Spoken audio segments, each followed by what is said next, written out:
दोस्तों, जरा कल्पना कीजिए, साल 1800 का वो दौर, जब ना सड़कें थीं, ना बिजली, ना मशीनों की आवाज, बस मिट्टी की महक, बैलों की घंटियों की छनछनाहट और दूर कहीं मंदिर की घंटियों की मधुर ध्वनि। लेकिन इस सुकून के पीछे एक सच भी छिपा था, एक ऐसा सच जिसे सुनकर आपकी रूह कांप उठेगी। उस वक्त मुगलिया सल्तनत कमजोर पड़ चुकी थी। दिल्ली का ताज अब बस एक नाम था और उसी समय अंग्रेज अपनी चालाकी और लालच के साथ भारत की जमीन में जड़ें जमाते जा रहे थे। ईस्ट इंडिया कंपनी कई प्रांतों पर कब्जा कर चुकी थी।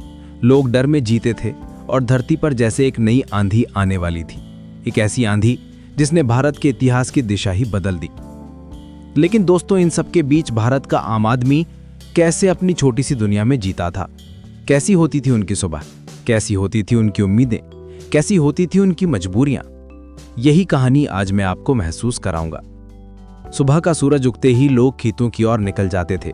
ना कोई शोर, ना कोई भाग दौड़, बस कंधे पर हल और पैरों के नीचे ओस से भीगी मिट्टी। उस समय लोगों में भाईचारा इतना ज्यादा था कि किसी के घर में दुख आए तो पूरा गांव उसके साथ खड़ा हो जाता था।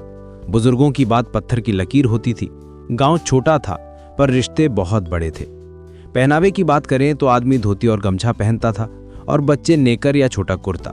लेकिन दिल में एक मासूमियत थी जो आज के समय में ढूंढने पर भी नहीं मिलती। अंग्रेजों के आगमन के बाद धीरे धीरे कपड़े बदलने लगे, पर दिल वही देसी रहे। शाम को खेतों से लौटते वक्त लोगों के चेहरे पर थकान तो होती, लेकिन मन में अजीब सा सुकून रहता। न मोबाइल, न टीवी, मनोरंजन सिर्फ भजन कीर्तन, लोकगीत और कभी कभी गांव के अखाड़े में लगने वाली कुश्ती। कुछ लोग पशुपालन करते थे, कुछ शहर जाकर मजदूरी, जहां मीलों की फैक्ट्रियों में उन्हें हाड़ तोड़ मेहनत करनी पड़ती और बदले में मिलते बस कुछ चांदी के सिक्के, या कभी कभी उससे भी कम, कुछ आने। शहर कम थे, जंगल ज्यादा। पेड़ इतने घने कि दिन में भी कुछ जगहों पर धूप नहीं उतरती थी। हवा इतनी साफ कि फेफड़े जैसे भगवान का दिया हुआ कोई वरदान लगते थे। लेकिन जंगल के साथ खतरा भी आता था। बाघ, भेड़िए, जंगली जानवर। रात होते ही गांव अंधेरे में डूब जाता था, क्योंकि बिजली का नाम भी नहीं था। भारत में बिजली की शुरुआत 1880 के आसपास हुई, मगर गांवों तक पहुंचने में कई दशक लग गए। और इस अंधेरे में डर भी था और सुकून भी, क्योंकि लोग एक दूसरे के साथ थे। खान पान इतना शुद्ध था कि इंसान का शरीर पत्थर जैसा मजबूत होता था। आज जो काम 20 मशीनें करती हैं, वो काम उस समय एक मजदूर अपने हाथों से कर लेता था। पर दुख ये कि अंग्रेज सरकार और बीच के दलाल किसानों से भारी कर लेते थे।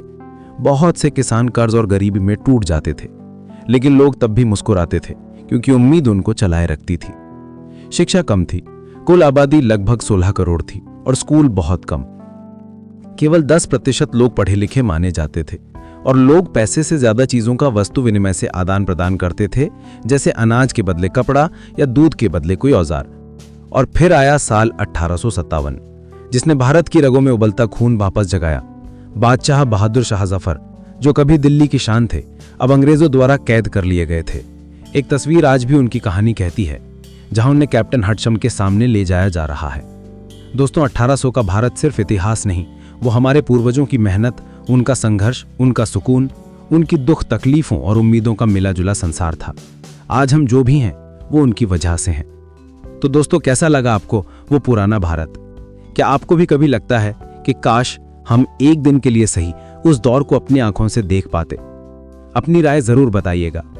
वीडियो के अंत तक बने रहने के लिए दिल से धन्यवाद।